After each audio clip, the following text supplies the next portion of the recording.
جیسے آج بھی چڑیا گر جاتی ہے نا پانی میں، مولانا اشرف تھانوی رحمہ اللہ فرمایا کرتے تھے کہ ہمارے لوگوں کا تقوی کیا ہے؟ چڑیا پانی میں گر گئی، پانی کا تقوی ہے، کہتے تھے پانی کا تقوی ہے۔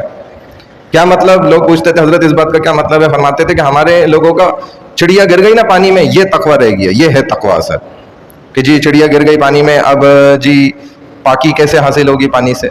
اب جو ٹینک ہے وہ پاک کیسے ہوگا؟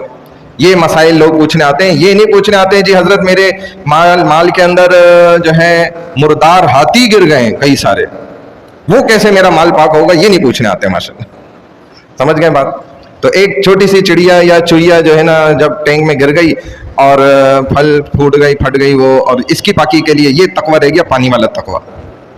اور جو ہمارے مال سارے حرام ہے، جو سود کا مال آ رہا ہے اور رشوت خوری کا اور 2 نمبری کا اور جو ہے نا وائٹ منی بلیک منی وہ الگ، اور جھوٹ بول کے جو مال آ رہا ہے، تو مال کے اندر جو مردار کئی سارے ہاتھی گر رہے ہیں ان کا مسئلہ کوئی نہیں پوچھے گا آگے کہ جی میرے مال کا ذریعہ آمدن جو ہے نا وہ یہ طریقہ ہے، میں ایسے جھوٹ بولتا ہوں، میں ایسے ہیرا پھیری کرتا ہوں، میں ایسے 2 نمبری کرتا ہوں، ایسے میں جو نا لوگوں کو دھوکہ دے کے اپنا مال بیچتا ہوں، ایسے میں میرا طریقہ کار ہوتا ہے جو ہے لوگوں کو بیوقوف بنانے کا، یہاں سے میں ایسے رشوت پکڑتا ہوں، ادھر سے میں کھاتا، میرا کھلا ہوا ہے یہ، ادھر سے مال الگ یوں آتا ہے، تو ذرا مولوی صاحب بتا دیں، کیونکہ پتہ ہے کہ یہ تو میرا جو حلال ہے اس کو بھی حرام کر دیا ہے سارے مال نے۔ کبھی آ کر یہ مسئلہ نہیں پوچھیں گے۔ تو جو مال کے اندر پورے مردار ہاتھی گر رہے ہیں، کھا جاتے ہیں اور ڈکار بھی نہیں لے رہے ماشاءاللہ، تو بھائی یہ نہیں ہونا چاہیے۔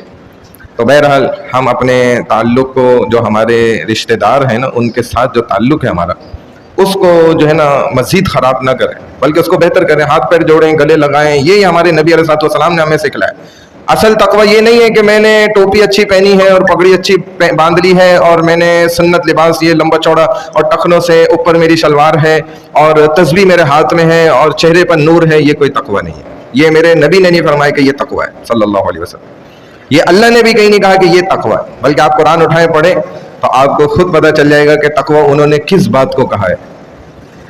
اللہ نے تقوی اس بات کو بیان کیا ہے کہ جو تمہارے معاملات ہیں نا وہ جس دن سیدھے ہو گئے بس سمجھ لو تقوی، اس کا جو چیک کرنے کا تھرمامیٹر ہے نا، فائنل تھرمامیٹر، وہ یہی ہے کہ جب انسان پورا 100% اس بات پر آ جائے نا کہ میں نے جھوٹ ذرہ بھی نہیں بولنا اپنے کاروبار میں نے 2 نمبری ذرہ برابر بھی نہیں کرنی، اگلے کو میں نے اتنا سا بھی دھوکہ نہیں دینا، حرام اور سود کے مال کی طرف میں نے اتنا سا بھی نہیں جانا، شک کی طرف بھی میں نے نہیں جانا، حرام کی طرف جانا دور کی بات ہے، حرام کی طرف جو شک ہے نا، جیسے بینکاری کا نظام ہے، بینک کے اندر جاب کرنے والے حرام ہے سیلری، اب لیکن وہ جی ہم راستے کیا تلاش کرتے ہیں؟ جی آخری بس حد مل جائے جدھر جواز کا ہمیں کوئی راستہ حاصل ہو جائے۔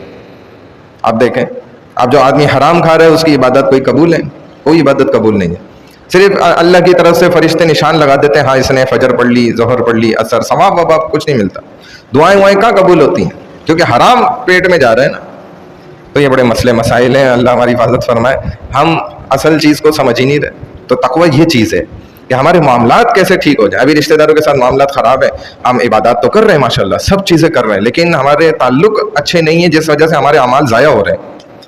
تو اس طرف توجہ کرنا یہ نہایت ضروری ہے۔ اللہ ہمیں عمل کی توفیق عطا فرمائے۔ سبحان اللہ و بحمدہ، سبحانک اللہم و بحمدک، نشہد ان لا الہ الا انت، نستغفرک و نتوب الیک، برحمتک یا ارحم الراحمین۔